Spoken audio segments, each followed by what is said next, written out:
Hey guys, Steven here, Fanatic Perspective. Tran, we're coming off the bye week and we've got a big test in Waco, Texas. How you doing, my friend? I'm doing well. How you doing? I'm doing well. It's been a very interesting week of reflection and all sorts of stuff. So get excited to get back into our prep as we look at the number 16 Baylor Bears. Like I said, we're going to Waco, Texas to face off with a very good football team, and Dave Aranda is doing an excellent job. But I want to, share some information with the people. So first and foremost, thank you to our sponsor, BUSR, the official sports book, the official betting partner of Fanatic Perspective, busr.com/fanatic. We have a very, very important contest going on. And it's important because you guys are going to be able to come watch the game with us. Two lucky winners. Hopefully, I think we're pretty fun to hang out with, Tran, especially at DKR. And November 13th, where BSR is kind enough to select two winners. Here's how you win. Very simple contest details, right? You have to have an account on busr.com/fanatic and following on socials. And as long as you're an active player on busr.com and you signed up on busr.com/fanatic, you're an active player, you're following all of our socials, we will do a live drawing to select the two names on November 5th on a live show. The two people that get picked, you guys will be able to join us at DKR to watch Texas and Kansas. But the key is you got to sign up on busr.com/fanatic. So I appreciate y'all for that. Two more things before we get to prep. I want to give a quick shout out to the ladies over at the Fire the Cannon podcast. As you guys saw, we did a podcast with them last week. It was really, really fun to hang out with Megan and Rocky. They're doing great work over there. I love those ladies, and it was really fun chopping it up with them last week. So that is still relevant content because we are going into this game. It's very therapeutic, and it's for some other folks. My friends over at Nino's Corner, Texas Platinum, Texas Homer, Texas Football Talk, Lando Show. We all got together and did our first Texas football roundtable at Nino's Corner. So go check that out on his channel, Nino's Corner. Go check that out. It was a really fun 6-person roundtable that we did Sunday night. That video is up, so check it out. We actually talked about Baylor on there too. But It's now like we the get back to Longhorn our Adventures. normal. It was like the Longhorn Adventures. That was dope. That was dope. I'll have all the links, by the way, below. And contest details, I'll have all the, T's and C's for the contest details, but bsr.com/fanatic. All right, 3-minute mark. Let's roll. Let's roll. So, Tran, Dave Aranda. He how impressed are you with what he's done? 2-7 last year in the COVID year. Really got no time with his team coming off of Matt Rule going to the NFL, Carolina Panthers. How impressed have you been with Dave Aranda and the 6-1 Baylor Bears this year? Very impressed. There's no understatement of what he's done with this team.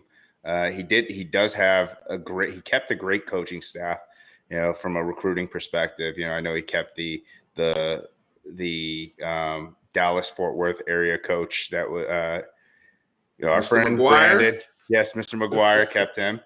So and he brought over some people from different areas through the portal. He did a great job shoring up the lines. Couple of skill position players that he's brought over, and it seems to all fit. So and they're rolling right now. They're playing well, great defensively. They're playing great offensively, taking care of the ball. Playing the field position very well. I think you brought that up to me earlier. Is that they're tops of the nation, not the top, but in the top tier of the nation. In that top tier, for field position. Mm-hmm.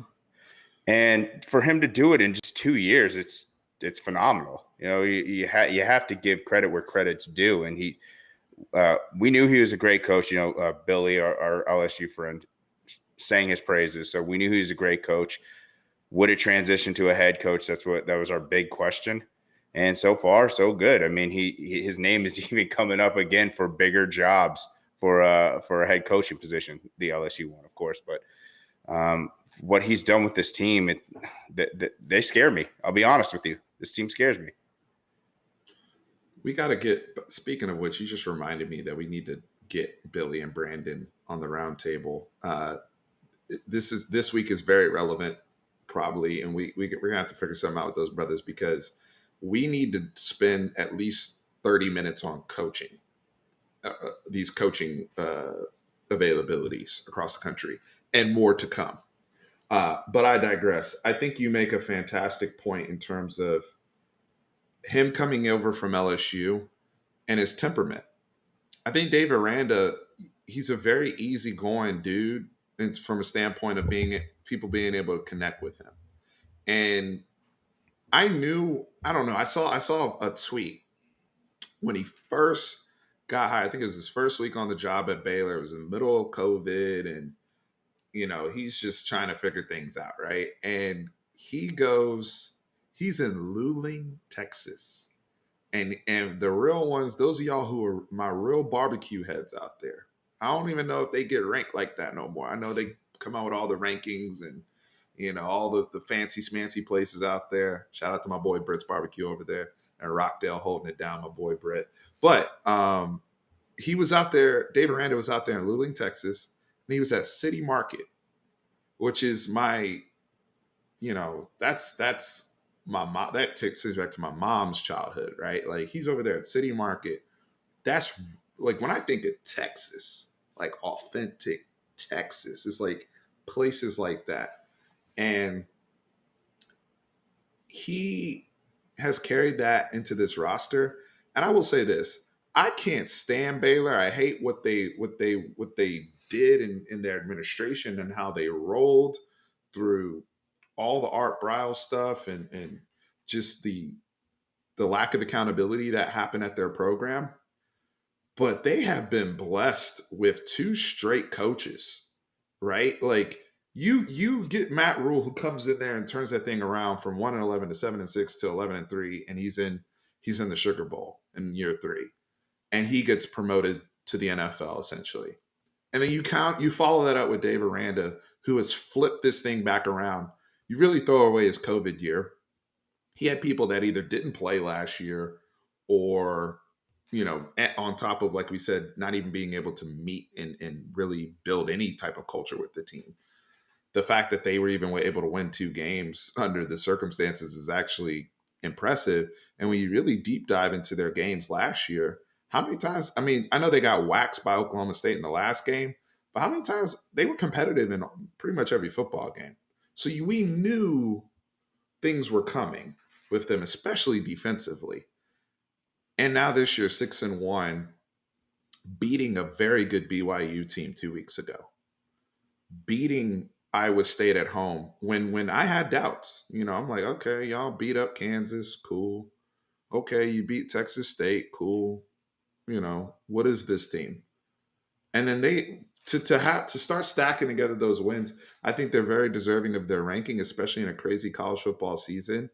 And the staff, he goes and gets a Jeff Grimes from BYU, the same Jeff Grimes who just sent Zach Wilson to the NFL, running a very explosive scheme from BYU, implementing that with Gary Bohannon and the development with Gary Bohannon. Gary Bohannon right now, to me, looks way better than Charlie Brewer, in my opinion. I mean, you're talking about a kid right now who's 18 touchdowns, 1 pick. If you combine the 12 touchdown passes, he has 6 on the ground. For his career, yeah. Well, no, I'm talking about this season. In terms of he only has 1 pick for his career, right? So, which came in the BYU game. Yeah. So that speaks to coaching, because the last few times we saw Gary Bohannon come in, we knew he had a big arm and he had good size. Kid out of Arkansas, he looked like he was from Arkansas, but he wasn't polished. And now I see him hit that back foot and he unloads it to Tyquan Thornton, he unloads it to RJ Sneed and all these weapons. And he looks like a completely different, more polished, mature quarterback. This is what Texas is presented with coming off the bye. But I think it's an exciting opportunity for us to get tested right away. because we're coming into this like I have here on the screen, 2 straight losses, Tran. And not just, they're not like, oh, we lost 2 games where we just got beat. We weren't the better team, blah blah blah. Like you have 2 games where we as fans, at least as Texas fans, you call it Texas bias, whatever you want to call it, we feel like we blew 2 football games. We feel like we gave away 2 football games. Can you talk to me about the psyche of this team at this point? I could try to.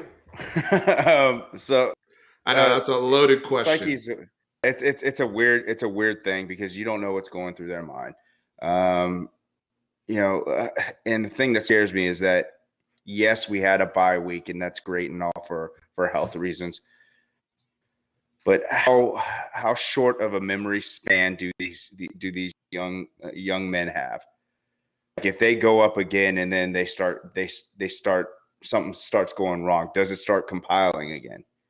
And that the only way you can get better off of that is for repetition of dealing with that. And with sitting out a week, that could be negatively affecting them, honestly, because they don't know how to face that again. So, what's going on in their mind?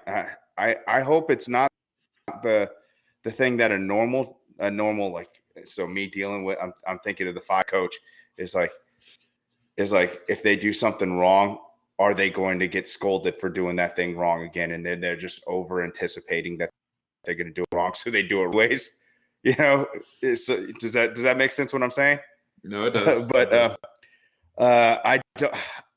I would think that at this level that wouldn't happen and they would be able to be coachable. But I talked to you offline about it, and when we had the chat with Nino, and he keeps on bringing up the fact of the people that he coaches from a military standpoint, they coach out all the bad habits. But once shit hits the fan again, they go back to those bad habits. That's their crutch. So I'm worried that that's the mental blockage of us. Is that it's panic time. Let's just go back to the bad habits instead of utilizing the coaching that has been instilled in them, because you can see that the coaching has been instilled in them, because Yes, we look great the first half. Not just good, we look great.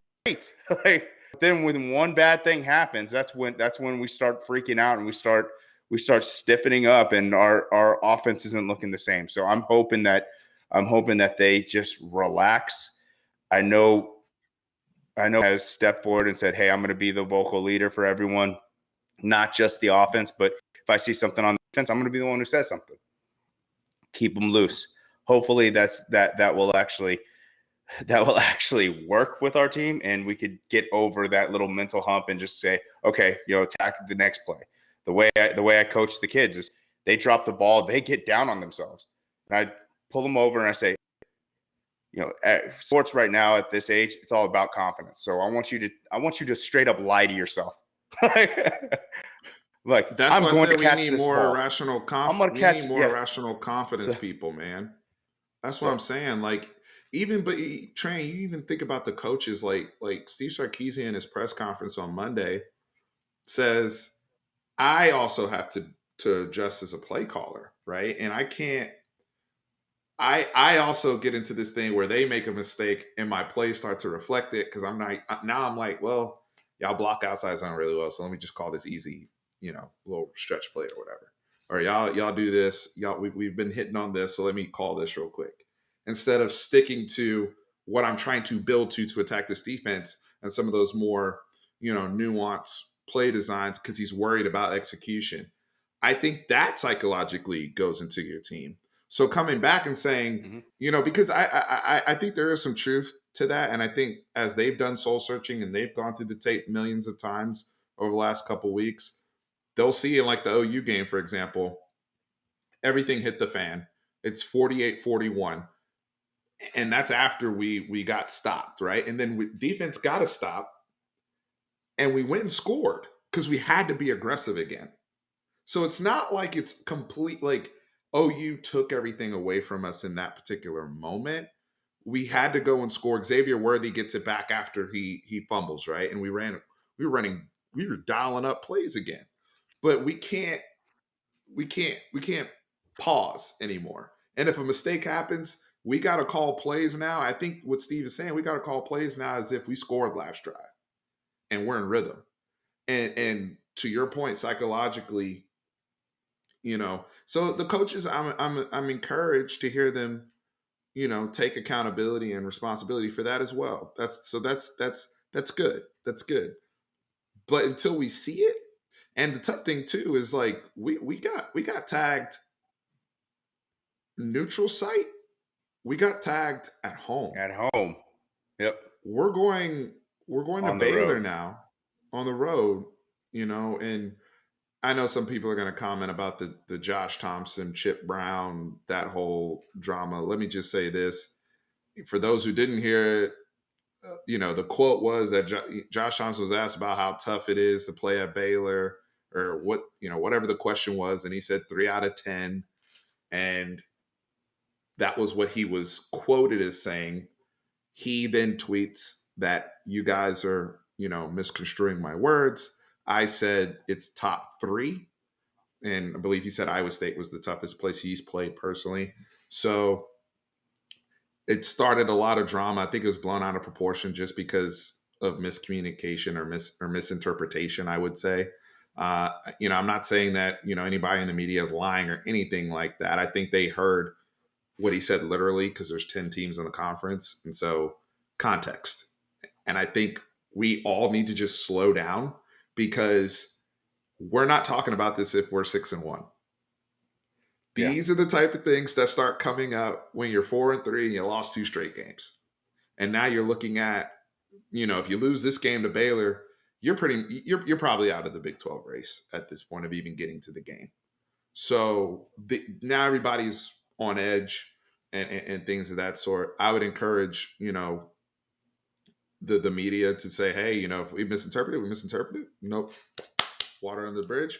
And Josh Thompson, bro, focus on the game. We don't need any more energy on it. Appreciate you clarifying what you meant, but it shouldn't be all this drama, And how many media outlets are going to be this mature though? Hey, welcome to Austin. Welcome to Austin. I do want to get into getting more into the prep here because I want to get into more of what Baylor has on the table. Just looking at their team and what I've been watching from afar, as a football fan, this is a good football team. Yeah. Seriously, this is a good football team. Like this Abram Smith kid. So let's talk about him. Who's, I think, at least last week, he was the second highest graded running back according to Pro Football Focus. And I'm Pro Football Focus. There's this, they can be very political with what they do as well. However, to not get off track, Bijan Robinson, I believe, is still the number 1 graded running back. And I think Abram Smith is number 2. Now, if that's changed, y'all can correct me in the comments. He's averaging 7.5 yards per carry, 10 touchdowns.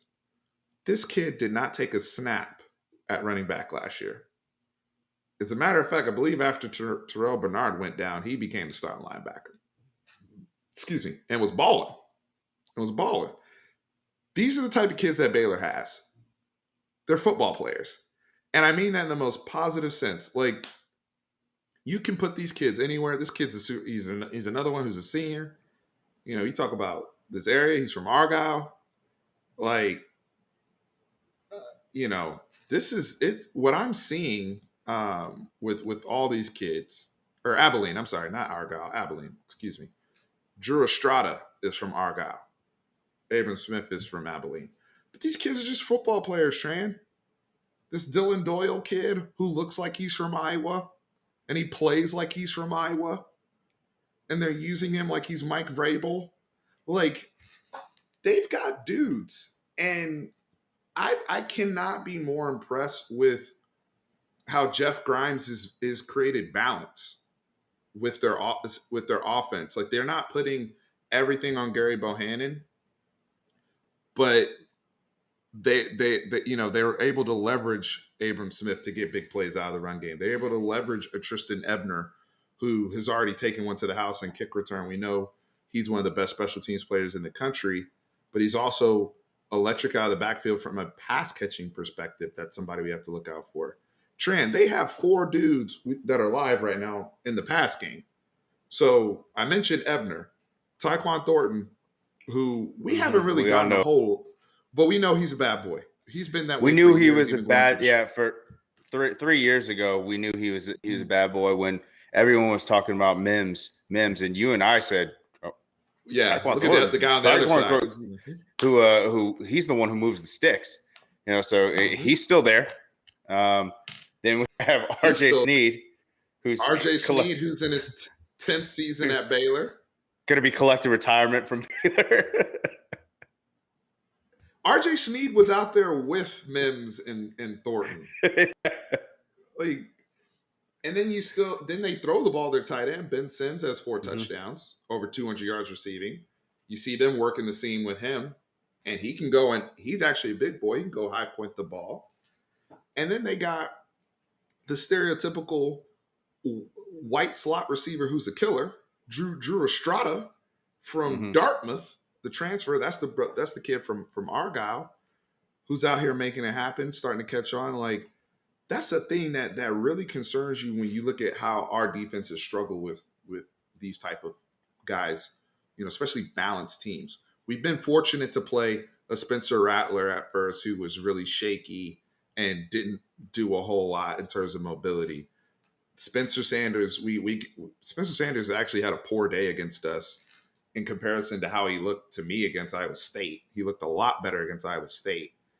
Against us, he didn't even, what did he really do? Not that much, right? In terms of the whole context of the game. But now we're having, good OC, quarterback that's playing confident, offensive line that has a lot of good transfers, right? They hit the portal hard, something we're kind of regretting. We wish we had hit the portal. There's a lot on tap here for Texas. And we haven't mentioned the killers on defense.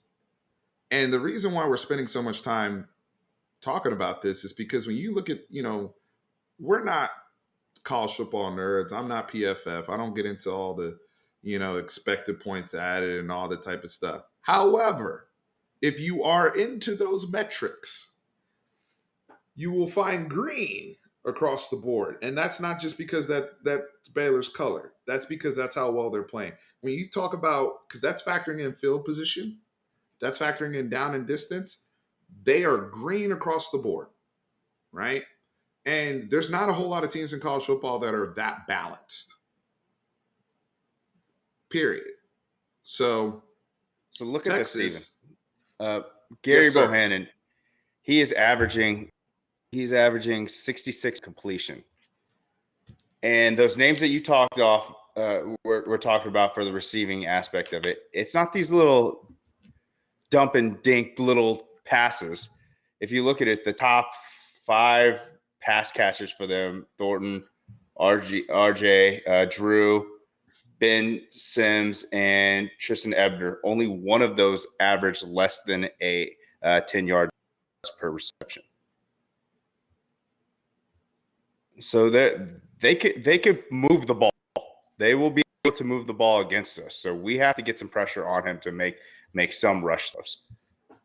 So Tran, you got to you great segue, because we're getting into the keys to victory here, right? Everybody's been hearing, man, it's Baylor must be Bama this year. Why? How are you talking them up? There's ways to win this game, for sure, right? And I know the challenges ahead of us. Both coaches, both teams coming off a bye week, but there's areas of opportunity here. First off, what adjustments do we personally need to see moving forward? Tran, we touched on the mental focus, but I want you to elaborate on that based upon your Oklahoma State rewatch, exactly what you mean by that in relationship to this Baylor game. We can't beat ourselves. There was a lot of plays within the game, because there's certain things within the game that can change an outcome of a game, not necessarily a full game or anything like that, but there were certain things that we shot ourselves in the foot that Oklahoma State didn't do. Rolling the ball, dropping passes that should be caught. Mm-hmm. Yeah, dropping drive extending passes. we rolled the ball more than one time, by the way. It wasn't just that 3rd and 3. Just giving away extra plays for no reason. Doing what you we alluded to this earlier, is like doing what you have been taught to. Go use your coaching. That's what you're there for. Use your coaching. That's what they're there for. They know what they're talking about. So make sure that you're listening and make sure that you're absorbing and producing it on the field. We can't be stagnant. We have to be aggressive still. If some of the best coaches are, if a quarterback throws an interception, you know what they do the next play? Put the ball in his hands and say, hey, yeah, take a shot, just to get his confidence back up. They're like, hey, I believe in you. And we have to continue to extend drives, because that's why our defense again. So I think we were trying to keep it under 80 plays last game. What did we end up running on defense? Was 82, I think it was. Yeah, it looks like around 65 plays is when we start dying out. Almost 50 plays in the second half that they had to run, the defense. To your point, I mean, let's go over the matchups, right? How do we do that? Casey Thompson, Bijan Robinson. This takes me to my, KYP, know your personnel. So Bijan Robinson and Xavier Worthy. Let's start with those two. Those are our go-to guys. Those are the guys that have been absolutely phenomenal all season. Electric, yeah. Right. And Xavier Worthy, I know he's had some games where it's, some of it's been up and down in terms of the production, but he's been so loud with, especially what he did against OU, that he's getting all this attention. Safeties are moving over. People, linebackers and people are cheating underneath. Sorry, I went out of focus. They are not going to, even bubbles now, even the quick, little smoke routes, they're going to be all over number 8. They're going to be all over number 5 in terms of IDing. Baylor has very good personnel. They have one of the best defensive lines we'll see all season, right? And they have the big boy in the middle, the transfer from LSU. They have the other kid on the outside who's just abusing. What was the brother's name? TJ Franklin, who was abusing the tackles on BYU. Flat out abuse. And BYU felt comfortable to where they were leaving their tackles out there, and that was a bad idea. So all these things are happening. My point here is this. Here are your counters if you're Texas. Get Keelan Robinson on the field. More speed always helps. More speed means eyeballs on 7, running back and forth. Use your window dressing. Use your motion. Get people moving. Make it easier for Casey Thompson to see, all right, they're in zone, they're in man, they're following, all the window dressing y'all were using in the first half of these games, we've got to keep that up throughout if you're Steve Sarkisian. The second thing is, who can step up to fulfill the role of Jordan Whittington? We were very disappointed in how Joshua Moore played. Should play better. We expect better from him at this point. We've seen better, okay? I don't like calling people out on the channel like that. These are kids. These kids. We know these kids are working very hard. Joshua Moore is too talented to be as inconsistent as he is. I don't know if it's upstairs or what. We saw the good Joshua Moore against OU. We need to see that on a consistent basis moving forward. I like to see Marcus Washington get involved more, but at the end of the day, whoever that person is, if it's Moochie, I just need a third guy, okay? Because you got to make people pay. If you're bracketing somebody and your linebackers are staring at 5, doesn't that let's play numbers, right? That means everybody else has one-on-ones. Win, okay? Because if I'm Baylor, right? Are you going to double up Tyquan Thornton? Because I know RJ Sneed is what he can do. I know Estrada can do. I know I can get the ball out. That's where Texas has to get to, because then we can see Xavier Worthy get off again. But he needs some type of help. You know what I mean? And I think here's the other thing. Physicality. This team's very physical. We're going on the road. The last time we went on the road and we played a team that was super physical, that wasn't named TCU, they whooped our ass. Mm-hmm. Okay? So what I'd like to see, as a counter to some of these things in some areas that they had success, and I know Steve Sarkisian doesn't like to do this, I need to see some element of quarterback run or give me the Rojo package with the extra blocker. I need one of the two. I'm not saying that needs to be the basic. I'm not saying any of that. But what I'm saying is we got to empty the clip. And if they're able to play football and Bijan Robinson's starting to get stuck because Dylan Doyle and Terrell Bernard and TJ They're Franklin all and at the line. wreaking havoc, then mix it up, right? Because I'll tell you this, BYU lost the game, right? But Jaron Hall took 160 yards on zone read. You can't tell me that Steve didn't see that play where the defensive end just flew up, because they're selling out to stop the run. And they did a fantastic job of stopping BYU's run. Implement some quarterback run in there, Spencer. It's okay. You gotta do whatever you gotta do to win these games. I know that is, Steve doesn't like to run the quarterback or anything like that. Well, then the Rojo package, we need to get back to that and let him throw out of it. Let him, whatever it takes. Yeah, you got to give something takes. that you have to give something that Dave Aranda hasn't seen on film yet, because we know he's a film junkie. He's a defensive guy. So he's watched every single game that Texas has played this year, and you have to give something that hasn't been put on film for him to think, second guess, maybe even waste a timeout on. Yeah, you have to a little bit. Like look what Gundy did. Gundy did a screen I have never seen where he just dropped the line to the ground. He was lucky. We were lucky that he threw a bad pass, because he had a whole convoy ahead of him, and that's probably 6. So I mean, just little nuances like that. What was it that you reminded me about Dave Aranda earlier when he was at LSU? Dave Aranda is the last coach to beat Steve Sarkisian when he was at Alabama. So he coached coached against this offense with better talent, better offensive line, better wide receiver core, better tight ends. I won't say better running back. I won't put that disrespect on Bijan, but and better quarterback play. He had Tua. Tua's playing in the NFL right now.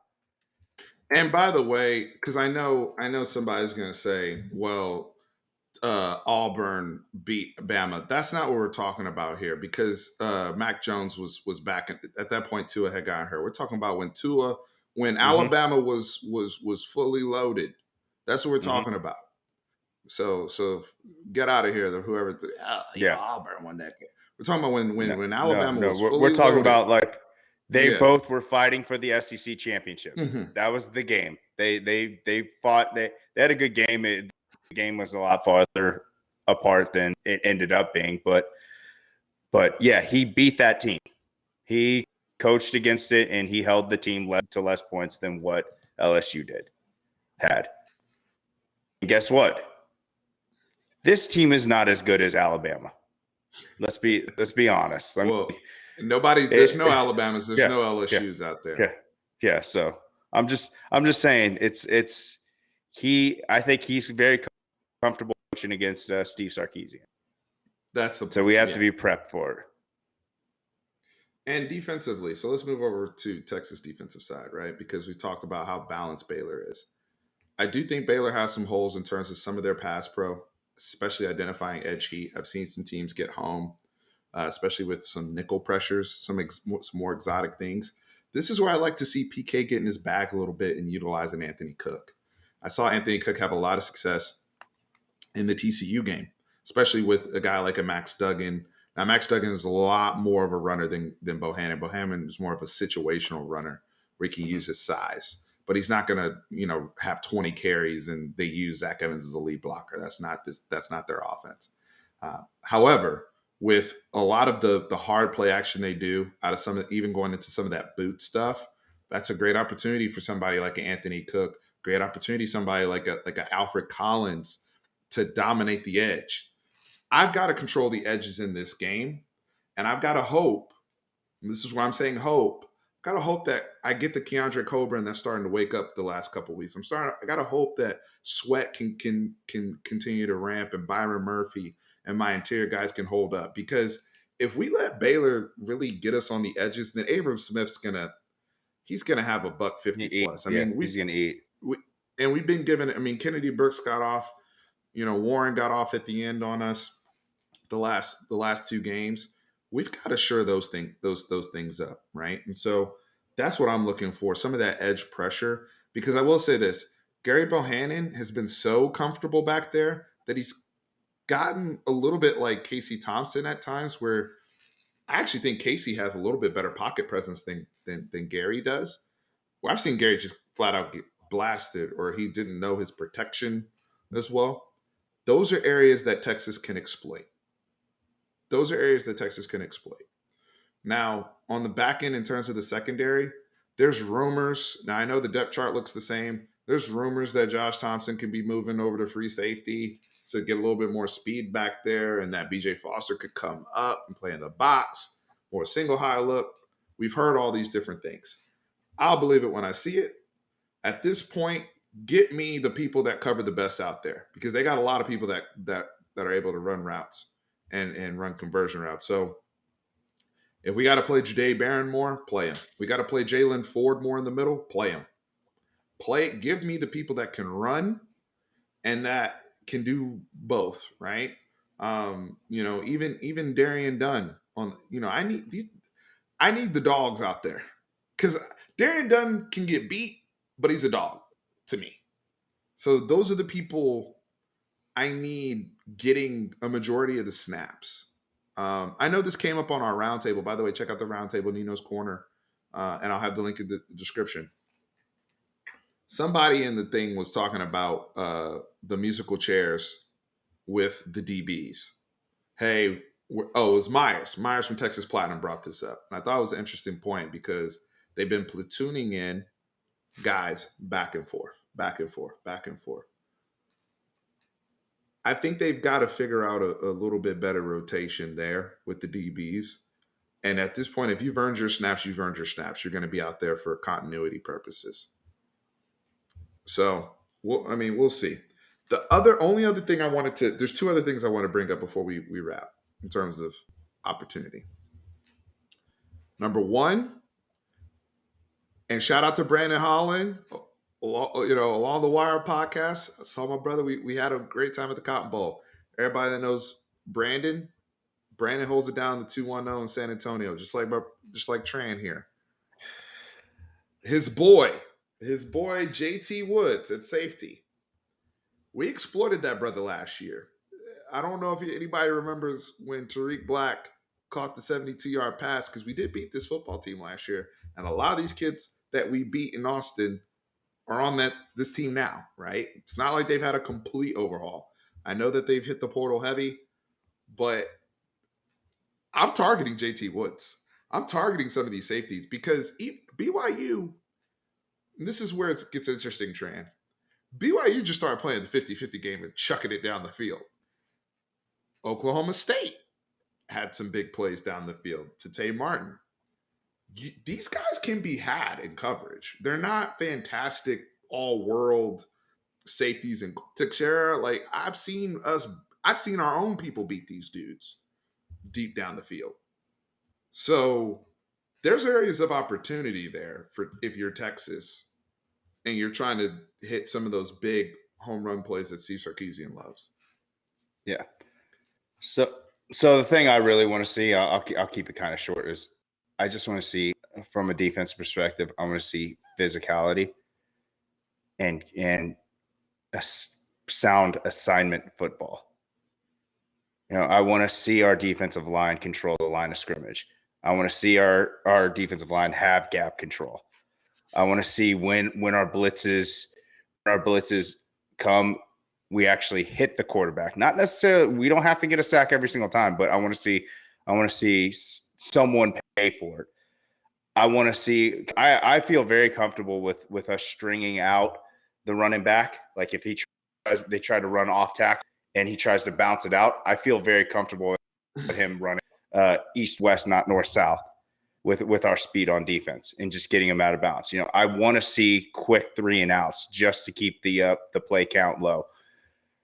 That was the key that Oklahoma State did. by the way, because they almost Oklahoma State. I believe they won time of possession 35-24, 35-25 against Baylor. Baylor only put up 14 against them. So this team's Mm-hmm. beatable. But those are Yeah, the areas of discipline where it's like play your keys, stay in your gap, basic football. We'll see. that's it. That's all I want to see. I think we have the talent to beat this team. Well, All right, go right into it. What's your prediction, man? with that said, I guess perfect segue. The issue that I have is that I don't know if we'll even score in the 30s against this team. I really don't. I think I have to see it, and I think I'm in Nino's corner. I watched the roundtable. Until I see it, I hope I'm wrong. I hope I'm wrong, but I think it's 38-28 Baylor. 38-28 Baylor. Yep. Wow. Okay. I think we have to get over Okay. ourselves.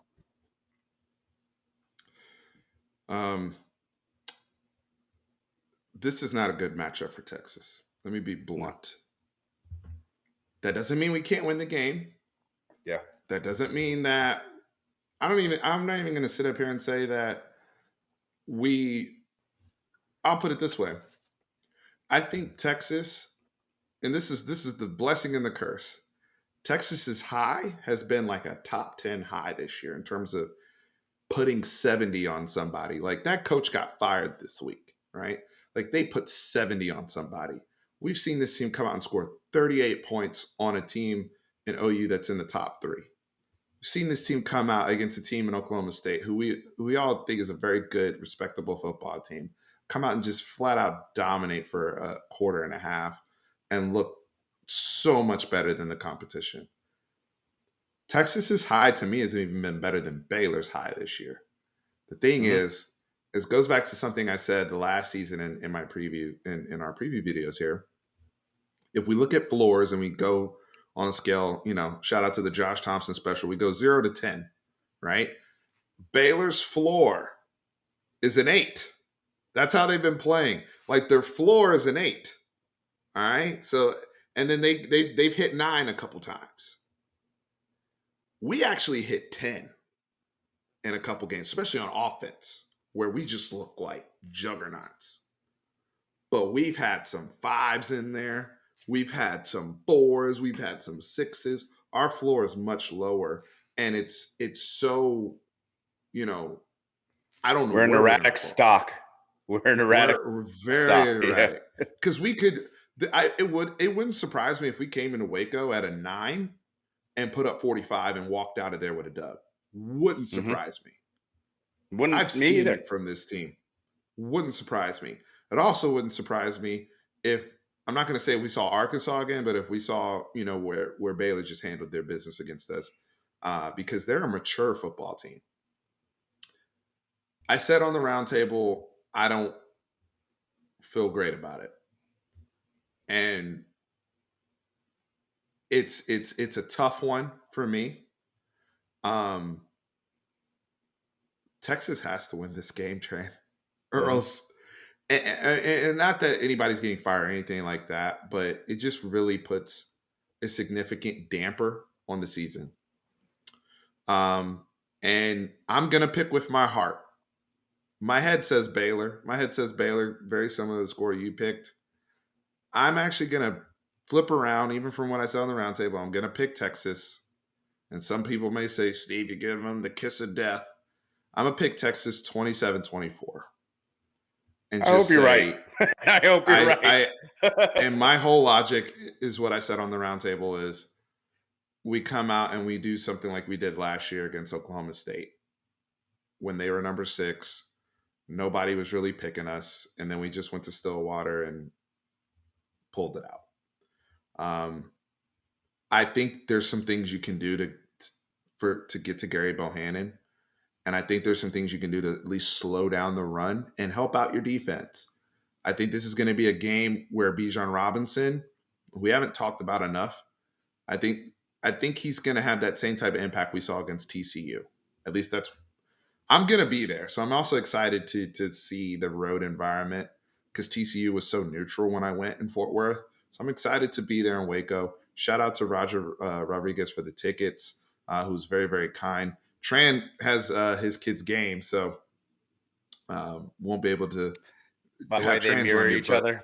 Both teams mirror each other. We're both 4-3 right now, and every week that we've lost, Texas has lost. So I will let you know. I will text you right away if we win on Saturday.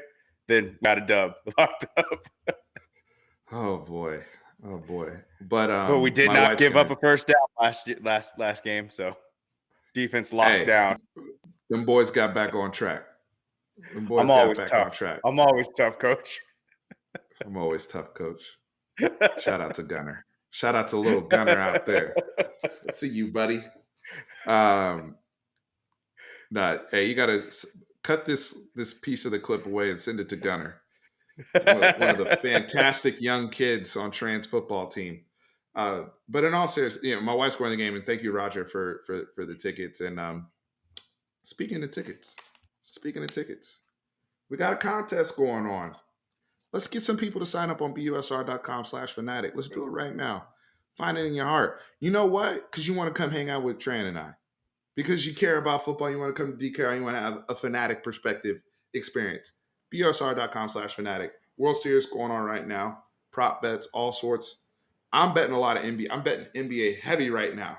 I got a parlay going on right now with who I got my parlay going on right now. I got the Nuggets in there. I got the Warriors in there. We're doing parlays every day. I got a parlay yesterday with the Bulls and Nets on BUSR. So constantly throwing them around. Let's get it going. BUSR.com/fanatic. I'll probably have another video come out with just really going granular with the details and stuff. So everybody's fully aware of everything. Come hang out with Tran and I. We will do the live drawing on November 5th. November 5th, live drawing for the two winners to come to the game. BSR.com/fanatic. Follow on all socials. Guys, we appreciate everybody here so very much for tuning in. Let's try to go get a dub this week. We'll have some more content coming your way here shortly. And remember, horns always up. Good.